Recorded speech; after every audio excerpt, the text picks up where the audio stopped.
So welcome to the changing from mixed radical to an entire radical. So we need to make sure that we know which one is which. And this is kind of like, when we multiply binomials and then we factor them, right, where the question and answer kind of were reversed. This is kind of the exact same thing. So an entire radical, this is an example of an entire radical, and a mixed radical would be over here, where you can see there's a numerical coefficient here. So if we kind of look at what we did to get to entire, right? So we looked and made sure it wasn't a perfect square. Then we broke it down into, right, perfect square,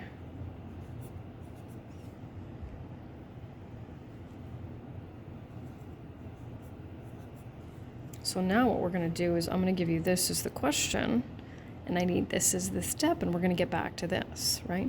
So how do we get, let's say, from here to here? Well, we square it, but we have to make sure that it's under the radical symbol. So, and we can check the same way, right? So what we do is we square this number, right? And then we multiply these two. And of course, we want to make sure that if I told you to simplify root 45, that it would indeed simplify to 3 root 5. And this, of course, have to be decimal equivalent. And that's pretty much that's all there's to it, really. So, right, we square this, put it under the radical symbol, and you have to watch your notation, right? 48. Now we're dealing with a cube, right? So just like here, even though there's not a 2 there, it's an understood 2, right? So we went 4 squared. Well, it's kind of right there for us. So we can go 3 cubed.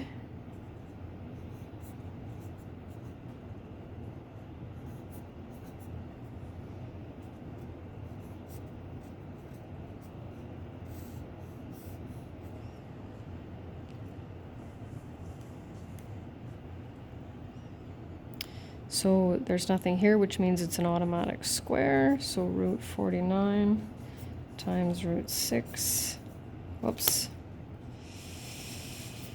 root 294. Sliding over here. So we have to really watch out for this, because we want to make sure not to put a square root sign under the negative, because we can't do that, right? So we leave our negative out here. And then we go 100, 8,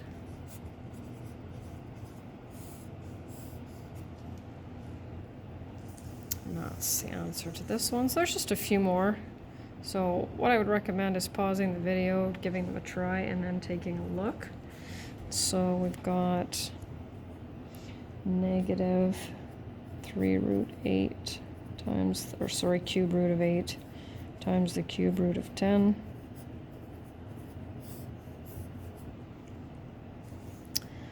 So now we've changed the index again, but it just means we have to go 5 to the power of 4, and then we have to remember our index of 4, right? So 625 times the 4th root of 4.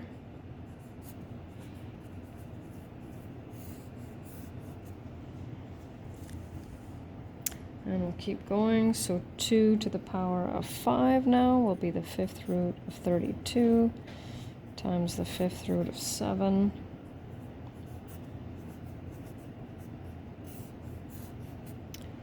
And then the last one, oh, there we go, managed to slide it over a little bit. So 4 to the power of 6. So 6th root of 4096.